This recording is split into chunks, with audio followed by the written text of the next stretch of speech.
둘째 아들은 아버지에게 아버지 재산 중에서 내게 돌아올 몫을 내게 주십시오라고 유산을 요구하였습니다. 우리나라에서도 자식이 부모에게 유산을 미리 달라고 하는 것은 익숙한 일이 아닙니다. 사실 있을 수가 없는 일이었습니다. 왜냐하면 그 요구는 아버지가 빨리 죽었으면 좋겠습니다라는 저주와 같았기 때문입니다. 그럼에도 아버지는 둘째의 터무니없는 요구를 거부하지 않고 모두 들어주었습니다. 그것은 그의 마음이 이미 집을 떠났기 때문에 막아도 소용이 없다는 것을 알았기 때문입니다. 둘째는 단 며칠 만에 모든 재산을 정리한 후 먼 나라로 떠났습니다. 아버지를 잊고 살기로 결심한 것입니다. 그러나 허랑방탕하게 살다가 아버지께 받은 재산을 모두 날리고 말았습니다. 급기야 둘째는 들판에서 돼지를 치는 일까지 해야 했습니다.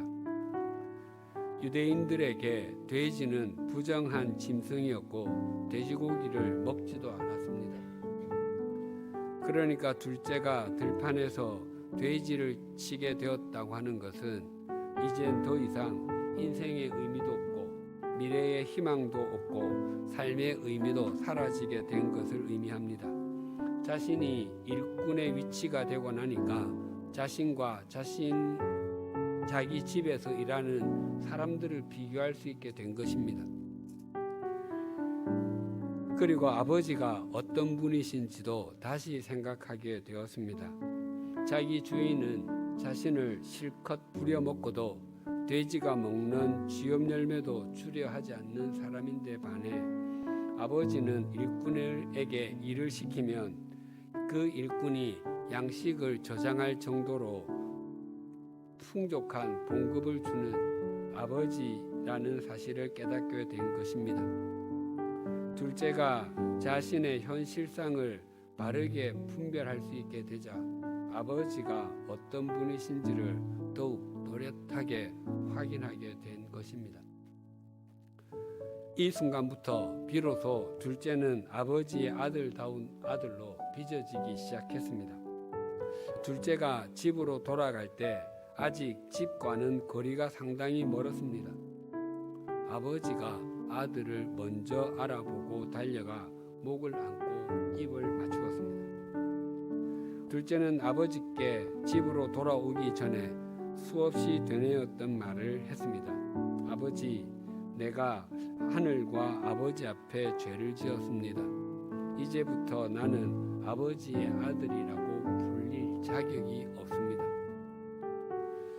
하지만 아버지는 아들의 말을 가로막고 이렇게 말했습니다. 아버지는 종들에게 이르되 제일 좋은 옷을 내어다가 입히고 손에 가락지를 끼우고 발에 신을 신기라. 그리고 살진 송아지를 끌어다가 잡으라. 우리가 먹고 즐기자. 옷은 신분을 의미합니다. 또 가락지, 반지는 아들의 권리를 의미합니다. 그러나 아버지는 그에게 반지를 끼워 주므로 유산을 받기 전의 상태로 돌아가게 해준 것입니다. 그리고 둘째에게 신도 신기게 해 주었습니다. 고대의 신은 자유인의 표시였고 주인의 아들임을 확인시켜 주는 것이었습니다. 뿐만 아니라 살진 송아지까지 잡았습니다. 살진 송아지에 정관사가 붙어 있는 것으로 보아 그 살진 송아지는 둘째가 돌아오는 일과 같은 특정한 날에 잡기 위해서 미리 정해놓은 것으로 보입니다. 아버지가 둘째를 왜 그렇게 환대했었는지 그 이유가 이러하였습니다. 누가복음 이 내 아들은 죽었다가 다시 살아났으며 내가 잃었다가 다시 얻었노라 하니 그들이 즐거워하더라. 그가 아버지에게서 떠나 있을 때는 아버지의 가족이 아니었습니다. 그가 다시 돌아왔을 때 아버지의 아들다운 아들이 될 수 있었고 참다운 가족이 될 수 있었습니다. 오늘 본문에도 하나님의 가족이 아니었던 우리가 이제는 하나님의 가족이 되었다고 말합니다. 오늘 본문 19절이 이렇게 증가합니다. 그러므로 이제부터 너희는 외인도 아니요 나그네도 아니요 오직 성도들과 동일한 시민이요 하나님의 권속이라. 사실 우리는 하나님의 가족으로 지음을 처음부터 받았습니다. 하지만 우리는 아담과 하와의 범죄 이후로 하나님과 멀어지게 되었습니다. 하나님으로부터 등을 돌리고 이 세상 풍조를 따르고 공중의 권세 잡은 자를 따르며 육체의 욕심을 따라 지내는 본질상 진노의 자녀가 되고 말았습니다. 그런 우리를 위해 예수 그리스도께서는 십자가 위에서 대속의 피를 흘려주심으로 원수된 것을 소멸시켜 우리는 하나님 나라의 시민이 되었을 뿐만 아니라 다시 하나님의 가족이 되었습니다. 시민, 즉 국민과 가족 사이에는 몇 가지 차이가 있습니다. 첫째로 시민, 즉 국민은 보편적 관계라면 가족은 특별한 관계입니다. 언제나 가족은 특별한 관계입니다. 국민과 국민은 느슨한 관계이지만 가족과 가족은 친밀하고도 아주 가까운 관계입니다. 둘째로 시민, 즉 국민은 비인격적인 관계라면 가족은 인격적인 관계입니다. 셋째로 시민, 즉 국민은 법률적인 관계라면 가족은 혈연의 관계, 생명의 관계입니다. 가족은 기본적으로 혈연 공동체이고 생명의 공동체입니다. 어떤 자격이나 조건을 갖춘다고 자동적으로 누군가의 부모가 되고 누군가의 자녀가 되는 것은 결코 아닙니다.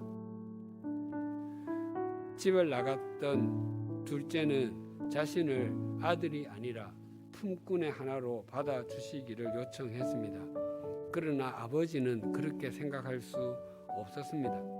그가 모든 것을 다 잃고 돌아왔을지라도 너는 내 아들로 돌아왔다라고 말하는 것입니다. 하나님은 우리를 이렇게 받아주시는 분이십니다.